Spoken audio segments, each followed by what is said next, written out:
Hello, how are you? Hi, thank you for coming. Sorry, can I adjust this? Yeah, I'm sure, really of course. sure. Yes. Thank you for coming. What's First your of name? all, my name is Patricia. Nice to meet you. Thank you for coming. So I just want you to clear some things about Project 2025.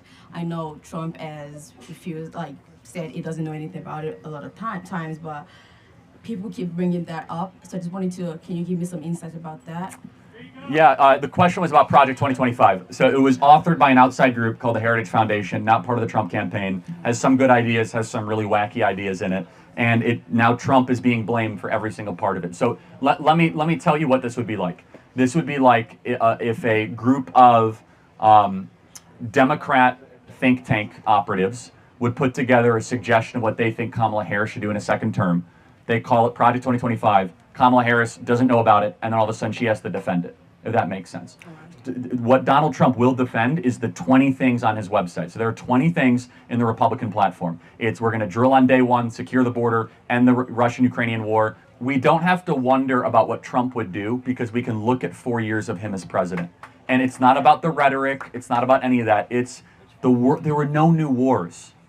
People were getting richer. Our border was secure. We saw that for 4 years, and they want to try to hoodwink you and scare you into Project 2025.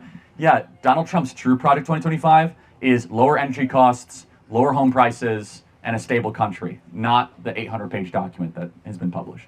So I'm gonna speak about the when you said lower home cost.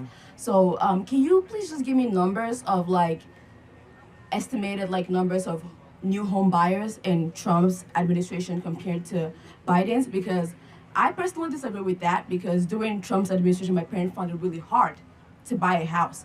But then during Biden's administration, they really found it very, very easy. We saved for like 2 months, and my dad was able to get a house, a down payment, and a good loan. So What's his interest rate? I don't know, but Yeah. it was really low. Yeah, it's not really low. It was really low. I can tell you that. You know my dad.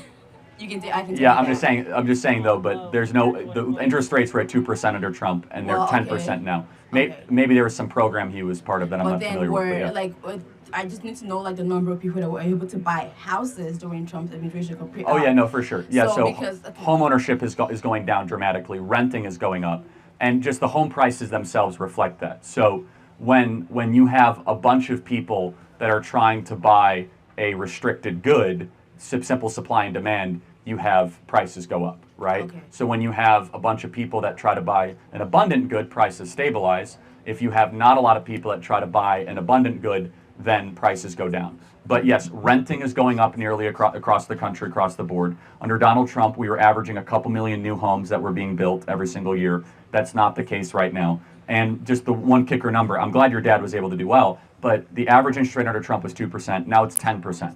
So to get a mortgage, a 30-year mortgage, you guys are getting slaughtered. I mean, you're going to make the bank a lot of money, right? And so right now, if you want to go buy a home here in Denton, they're going to run a credit score. They'll say, okay, how much are you making a year?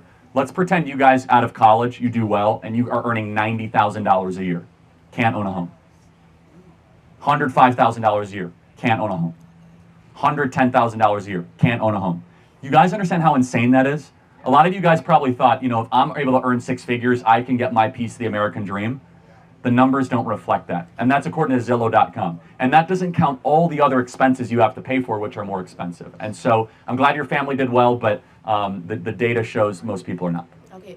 So the last question is about employment. So would you so for like people getting jobs. So I know during COVID, employment went down because of course the pandemic and stuff. So what I maybe I haven't really read into this, but what is Trump's plan about employment? Because people are really finding it hard to get jobs right now. So I agree. They are finding it hard to get Yeah. jobs, and so we are on the precipice of an economic collapse. We have been drawing down this cheap money monetary policy for quite some time, a couple of years.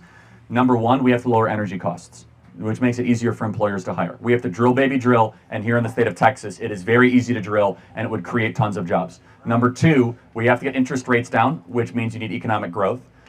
which President Trump can do quite easily. But yes, when it comes to employment, they keep on revising the employment numbers. They, oh, the employments are great. Then 100,000 jobs actually lost. 100,000. We lost 1.3 million jobs so far this year, and it's going to get even worse next year.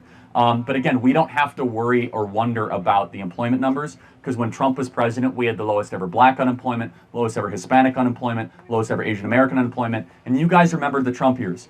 Life was not as financially hard during the Trump years. It just wasn't. Things were less expensive. It was easier to take vacations. It was easier to own a home. It's because when we have a humming economy that is built first from the middle class, which Trump did, things start to work a lot better. Our economy is currently built on a house of cards. Thank you. Thank you. God bless you Yeah, so much. Thank you. too.